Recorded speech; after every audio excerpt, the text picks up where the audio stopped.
Morning, everybody. It's good to be back home in Saskatchewan. I was born in Oxbow, Saskatchewan, in the southeast corner.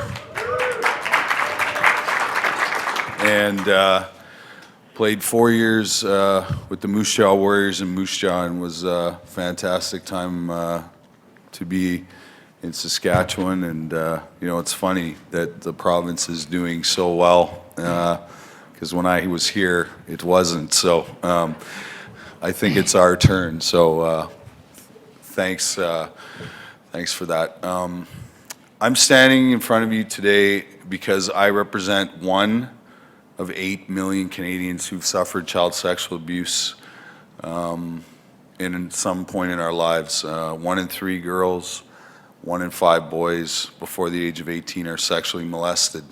So that's 2 eighths, that's 1/4. 1/4 into the population of Canada equals 8 million.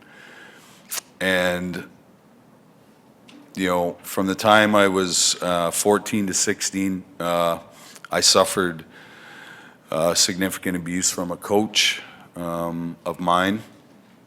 And it really set me on a path of destruction and, kind of moved to the dark side of life. And I got involved in addictions, gambling, food addictions, sex addictions, all kinds of addictions I was involved in, because I was left with some very deep emotional scars and a lot of deep emotional pain, a lot of anger, a lot of confusion, resentment, and I just didn't have the tools to be able to deal with what happened to me at the time. And obviously, alcohol and cocaine and all those things, were beneficial to me at that time.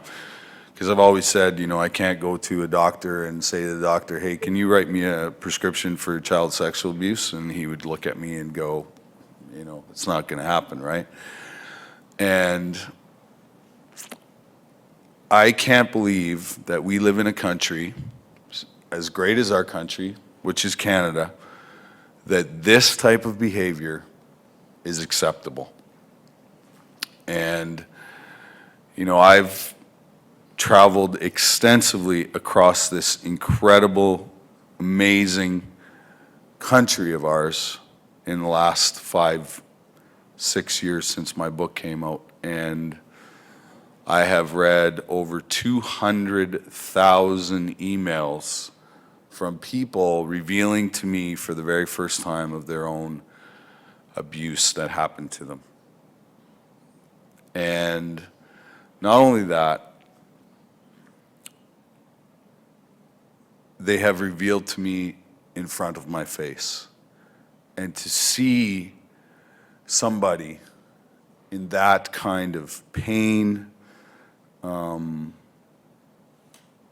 and really all they want to do is to be able to tell somebody their deepest, darkest secret, and not take that secret and use that against them. And they really, really want to heal. That's it. And that was the case for me on my own personal journey as well. And I'm a excuse me, I'm a proud Métis man from Manitoba. My grandparents are from a small town in Manitoba called St. Lazare, and I've been to 67 First Nations communities in the last 5 years, and really it's the community that has given me my life back, because they've showed me the way to spirituality, the true spirituality that had been missing in my life for many years. And there was a lady that used to bring some kids to my hockey school in Calgary from a community about 40 miles east of Calgary called Siksika, is a Blackfoot nation. And 30 years ago, she was living on Skid Row in Winnipeg and managed to get her life back. And, you know, she went back to school and she got educated and has really become a pillar in the Aboriginal community and has been an absolute mentor to me and has been selfless in her teachings and has taught me the way back to a normal life where I actually feel comfortable in my own skin again. And I guess what I would like to see happen is that we create a national healing model for all people that have suffered the affliction of sexual abuse. And I have the healing component. I have found it in Canada, in a little community in Belleville, Ontario. They have a 7-day inpatient program that is having an incredible amount of success, and it only costs $2,500 a person, whereas most drug and rehab centers cost anywhere between $10,000 to $50,000, and you probably have to repeat that program several times before you get to a place of comfortability in your life. I've also found a self-sustainable business model in Winnipeg in a group called the All Newell Renewal Center, and they deal with all sorts of family problems and family issues, and they've been in business for 22 years and have never once taken a nickel from the government. So we have the healing part, we have the sustainable business model. On May 14th, I am walking from the Child Abuse Monument in Toronto to the front steps of Parliament. I'll arrive there on May 23rd, and it's called the Victor Movement. Because many times when I'm interviewed, they call me a victim, and I'm not a victim at all. Never was, never have been, and never will be a victim. Because it happened to me, and I was never responsible for it. I was not responsible for the shame attached to it. It was the shame of my abuser that I took on. And, you know, the walk is all about bringing awareness to the subject, and it's to promote healing and to advocate changes in the law. And changes in the law have nothing to do with punishment. The changes in the law are to make sure that these guys go away long enough so that they can get the help that they need, so that when they get out, they don't reoffend, right? Because 98% of pedophiles reoffend.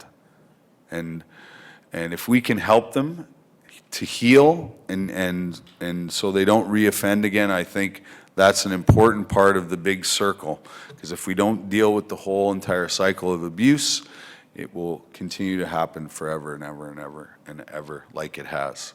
And I understand we're trying to change 100,000 years of abuse, and it's not going to happen overnight, but you know, I still have pretty much half my life to live, and I'm dedicating the rest of my life to putting an end to child sexual abuse, and I think the more we talk about it, the more we speak about it, the less that we attach shame to the subject of abuse. I think we will make incredible strides. We already have made incredible strides around the subject, and you know, if you just look around the room, 1 in every 4 people that are sitting in this room today have some point in their life gone through child sexual abuse.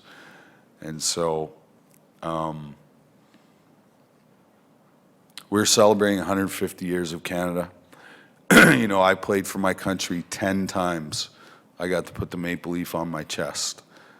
And it was the most incredible, most amazing experience each and every time I was able to do that, and to represent this great nation. And you know, today I'm asking you to please open your minds, take your heads out of the sand, and realize that this is happening every second of every hour of every day, that some poor innocent child is getting his life taken away from him.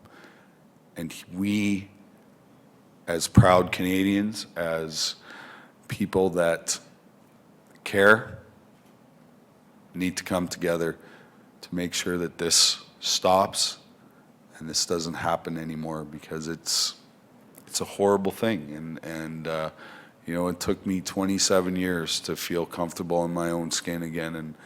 And thank God for the Aboriginal community. Thank God for my friends, my family, my wife, my children, my friends, my teammates that have all rallied around me and helped me get to where I am, because I asked for help, you know, and that's important. And it doesn't mean you're weak if you ask for help. It only means that you're a person of courage, you're a person of integrity, and you actually do care about yourself. And so I wish you all a wonderful day here. I think this is important, that we listen to each and every speaker and what they have to say, and support them in whatever causes they're doing or whatever they're trying to accomplish in the world. So I thank you for listening, and I thank you for allowing me to be here. Thank you. Thank you. Thank you.